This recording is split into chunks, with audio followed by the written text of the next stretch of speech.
A Lie of the Mind is a play by Sam Shepard that first appeared at the Off-Broadway Promenade Theater in New York City in 1985. The piece is widely viewed as the final installment of what began as Shepard's family trilogy, which included Curse of the Starving Class (1976), Buried Child (1979), and True West (1980). After those works, Fool for Love in 1983 extended the cycle, and A Lie of the Mind ultimately completed this 5-play arc.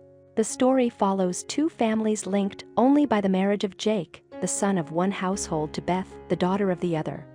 Bonds between family members are fragile, with sibling ties emerging as the most dependable yet. Even those are weakened by rivalry and emotional damage. At the opening, two brothers struggle to communicate through a faulty telephone line. Frankie is on the receiving end of a call from Jake, who is phoning from a roadside booth to confess that he has killed his wife. Jake claims it happened in an uncontrollable fit of rage, something he had not experienced for a long time.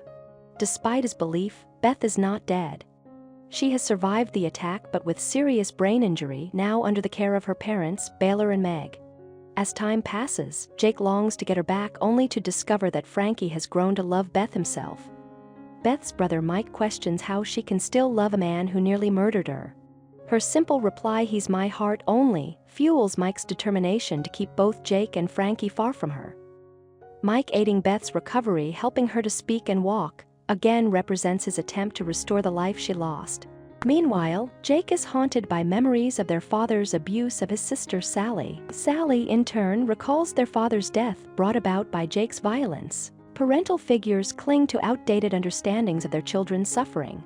Jake's mother insists her husband was no hero, even as she sits surrounded by his ashes, medals, and the flag taken from his coffin, tokens of a manhood never achieved now imposed on their son.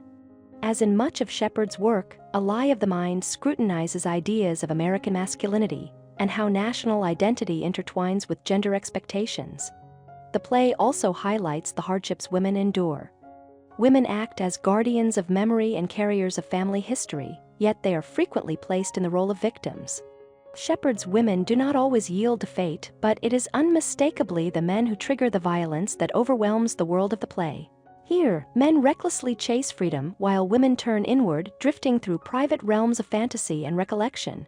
Connection between people falters under the pressure of trauma and abandonment, and both memories and relationships dissolve into uncertainty.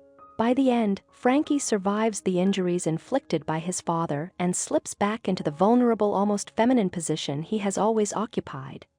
Beth remains permanently changed, unable to locate her own strength. Sally at last breaks free from the men who dominated her life, joining her mother in setting a house ablaze. The inherited burdens of mothers and fathers twist together, leaving the characters roaming without direction, unable to return to any place that might feel like home. Variety wrote of the production, "The set becomes physical proof of the unavoidable poison of family, the crushing weight of the past smothering present and future. These are sons destined to become the fathers they despise, competing siblings torn into good and bad halves, powerless men who vanish, die, or shut down, and accusatory women who cling to victimhood but cannot let go of the faint belief that love might save them." The notion that love is the single truth in the crowded terrain of the mind is more sickness than solace. It's vintage Shepard, however damaged or distorted, the bindings hold fast, and no tie is stronger than that between Jake and Beth. Even separated by distance, Jake remains spellbound by visions of her across the wide psychological stage.